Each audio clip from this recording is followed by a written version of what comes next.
Human sa tabong pagpangawat sa Local Civil Registrar ang City Prosecutor's Office o ang Parol and Probation Office na usab ang gilungkab. Ang duhang kabuhatan imutang sa ikaduhang andana sa Hall of Justice. Ang CCTV sa Prosecutor's Office wa mag-record dihang nahitabo ang insidente. Siluan ni Rondina adunay live update. May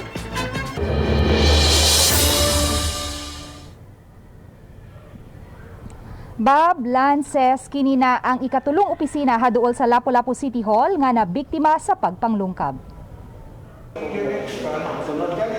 Padayon karon ang gihimong inventory sa mga kawani sa City Prosecutor's Office sa nahanaw nga mga butang sulod sa ilang opisina. Sa inisyal nga pakisusi sa City Prosecutor's Office ug sa Police Station 3, nahanaw na ang pipila ka mga ebidensya sa mga kaso sama sa usa ka 357 revolver, usa ka kalibre 38 nga armas, duha ka gagmay sachet sa gituang shabu ug mga personal money sa mga kawani nga gihipusan sa ilang mga drawer. Murag di po ko kaingon nga o kaduda nga inside job or about nga kanang kaso ang tuyo kay dito manggod na nakauna og sulod sa provision office. Aduna untay CCTV camera sulod sa opisina sa City Prosecutor's Office apan wa kini mag-record. Pag install wala nila matesting kito pag sugod yun ba?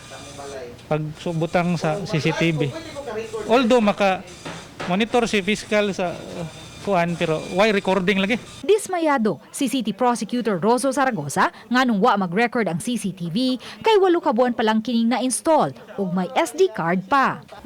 Additional ko anak 600 para pagpalitan na mag 65 gigabyte man kakuro ang akong gi-additional ana. So mo nang mangutana ko karon sa installer nganong wala maka-record. Kaganihang buntag, nadiskubrihan usab nga gilungkab ang Parol and Probation Office. Nagkuha na og latent prints ang mga sakop sa scene of the crime operatives nga posibleng makagiya kanila pagtumbok sa mga tao nga posibleng responsable sa lungkab. Pagsud sa atong mga personnel, mao na ilang nakita nga hugaw ang sahog, unya na disarrange ang mga folders, ang mga drawers abli, unya ang usa ka laptop nga bag ila siguro tong apilon to kuha pero wala mada ang usa ka laptop nga bag-o lang napalit mao ilang nakuha. Nasubay sa kapulisan nga ang bintana sa CR sa Parole and Probation Officer mo gihimong agianan sa mga suspitsado subay sa lama-lama sa bungbong. Nagtuo si Zaragoza nga mikatkat sa paril sa luyong bahin sa Hall of Justice ang mga suspitsado kay gahandag man ang mga punuan sa mga kahoy nga sayon ra katkaton.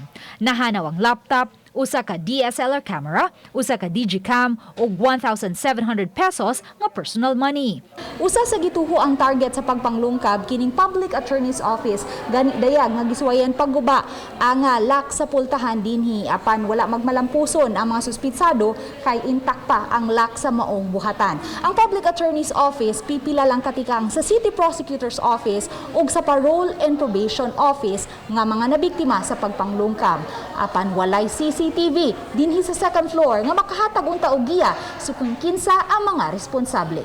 Wala hinuoy laing opisina sa Hall of Justice nga nahilabtan ilabi na sa ground floor nga may CCTV.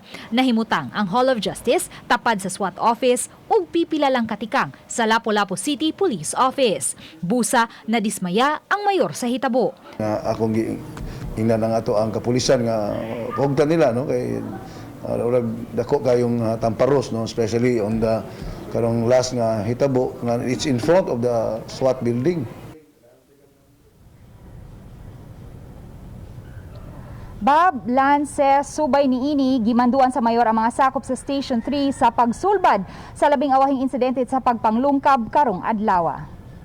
Daghang salamat Luan Mirondina sa imong live report.